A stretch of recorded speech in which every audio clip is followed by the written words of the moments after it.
ஆன்மீக நண்பர்கள் அனைவருக்கும் அன்பு கலந்த வணக்கங்கள். இன்றைக்கு நாங்கள் ஆன்மீகம் சம்பந்தமான பதிவில் மேட்டுப்பாளையம் பவானி ஆற்றங்கரையில் உதித்த அன்னை கோவை காயத்ரி மாரியம்மனை பற்றி பார்க்கலாமா வாங்க.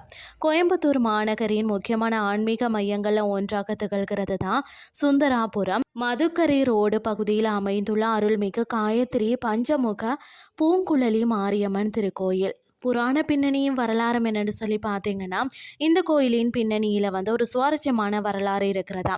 என்னன்னு சொல்லி பார்த்தீங்கன்னா, மேட்டுப்பாளையம் பவானி ஆற்றங்கரையில் ஒரு காலத்தில் ஒரு லிங்க வடிவிலான அம்மன் கண்டெடுக்கப்பட்டதாம். அந்த அருவலிங்கத்தின் முறையாக கொண்டு வந்த காவேரியின் புனித தீர்த்தத்தால் அபிஷேகம் செய்து இங்கே பிரதிஷ்டை செய்தனராம். காயத்ரி மந்திரத்தின் சாரமாக விளங்குவதால் தான் இவருக்கு காயத்ரி எனும் திருநாமம் சூட்டப்பட்டதாம். அதாவது வடக்கு நோக்கிய வாசல். பெரும்பாலும் கோயில்களில் கிழக்கு நோக்கி இருக்கும். ஆனால் இந்த தலத்தில் அன்னை மாரியம்மன் வடக்கு திசை நோக்கி வீற்றிருக்கிறார்.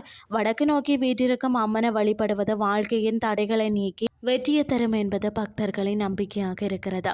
அது மட்டும் இல்லாமல் இந்த கோயிலின் மிக முக்கியமான நிகழ்வு தை மாதம் 2ஆம் நாள் நடக்கக்கூடிய தீர்த்த அபிஷேகம். பன்னாரி, மேட்டுப்பாளையம், பவானி, கூடுதுறை, அவிநாசி, பாரியூர் ஆகிய 5 புனித தலங்களில் இருந்து கொண்டு வரப்படக்கூடிய தீர்த்தத்தை கொண்டு அன்னைக்கு மகா அபிஷேகம் நடைபெறும். இதை காண்பதே கண்கொள்ளா காட்சியாக இருக்கும். அது மட்டும் இல்லாமல் அன்னை இங்கு 5 முகங்களை கொண்டவராக அதாவது பஞ்சமுகமாக காட்சி தருகிறாராம். இது படைத்தல், காத்தல், அழித்தல், மறைத்தல், அருளல் ஆகிய 5 தொழில்களையும் அன்னை ஒருவளே செய்கிறார் என்பதை குறிக்கிறதா. பிரார்த்தனை மற்றது நேர்த்திக்கடன் பார்த்தீங்கன்னா திருமண யோகம்.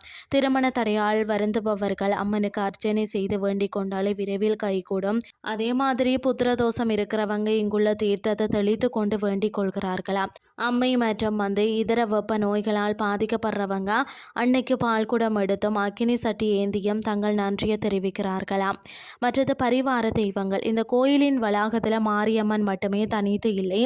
அறிவு தரக்கூடிய ராஜ விநாயகர், வினை தீர்க்கக்கூடிய பாலமுருகன், அமைதி தரக்கூடிய சாந்த லிங்கேஸ்வரர், லக்ஷ்மி நாராயண பெருமாள், ஸ்ரீதேவி, பூதேவி, அதே மாதிரி சமேதரராக காவல் தெய்வம் கருப்புசாமி மற்றது நவகிரகங்கள் தனித்தனி சந்நிதிகளில் அருள் பாலிக்கின்றனர்.